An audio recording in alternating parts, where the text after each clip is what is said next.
В мире более 500 миллионов людей с ограниченными возможностями нуждаются в социальной адаптации, внимании, заботе и общении. В Крыму их около 20 тысяч в возрасте от 18 до 40 лет. Среди них есть те, кто, несмотря на свои ограниченные возможности, нашли смысл в жизни, проявляют стойкость духа, реализовывают себя и побеждают. В библиотеке имени Гаспринского прошла встреча с кандидатами в мастера спорта по теннису на колясках, а также призерами и разрядниками чемпионата для лиц с интеллектуальными нарушениями.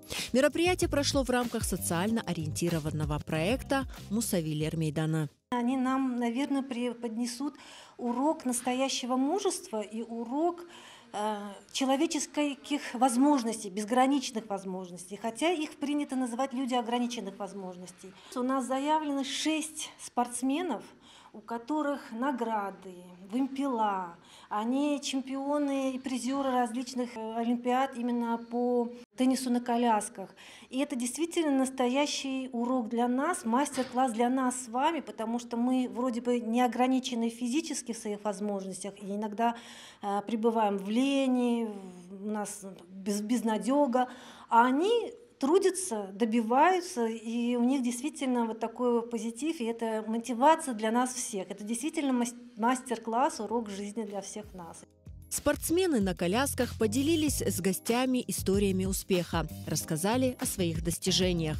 Их кубки и медали – показатель силы воли, стойкости духа и любви к жизни. Сурен Эреджепов первым в Крыму начал развивать большой теннис на колясках. 17 лет назад врачи поставили ему диагноз «рассеянный склероз». Страшный недуг не сломал Сурена.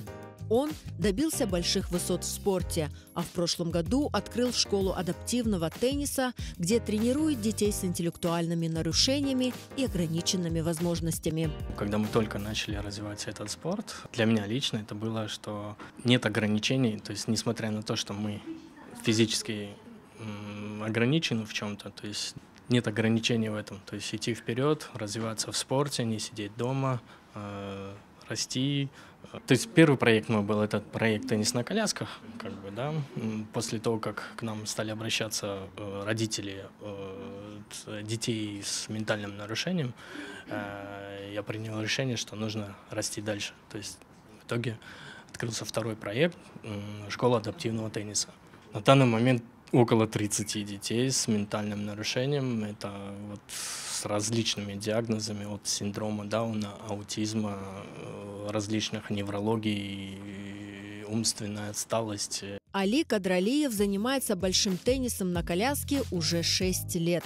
После полученной травмы в возрасте 14 лет нашел в себе силы жить, раскрыл свой потенциал и стал кандидатом в мастера спорта. У меня травма в 2009 году.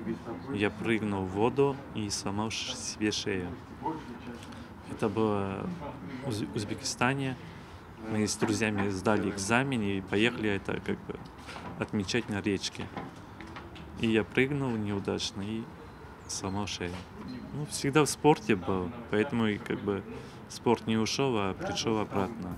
Путь к достижению цели у каждого человека свой. Спортсмены, принявшие участие в мероприятии, своим примером еще раз подтверждают – человеческие возможности безграничны. Не опускайте руки, нет ничего невозможного. То есть, несмотря на то, что жизнь продолжается, ограничения только в умах, в голове.